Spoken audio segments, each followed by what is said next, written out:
So it's the 12th of January and we've just started harvesting.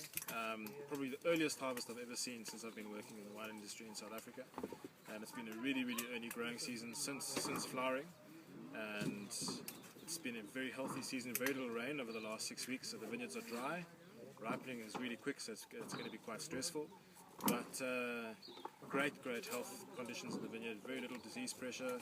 Fruit's going to come in great conditions, so it should be a seamless vintage. We've got some great labour in the vineyard here, the X Factor, Mrs. Wendy Applebaum, and I'm sure it's going to be a great year. So this is our MCC block. We harvest this at about 20 bricks for producing bubbly, and we'll settle it nice and cold in the cellar after whole bunch pressing. We'll keep a little bit of residual sugar, or the grape's own residual sugar after fermentation is finished, and then bottle it with its own residual sugar and a strong yeast culture for further fermentation and aging in bottle.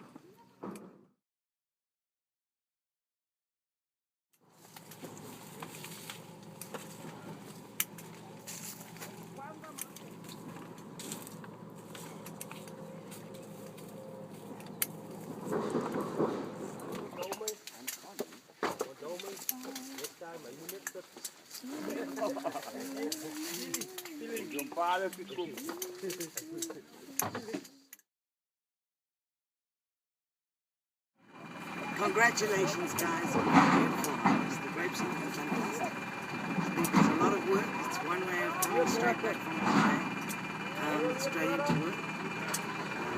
But I think that it's going to be great. This is the telling tale of how much hard work went into the grapes.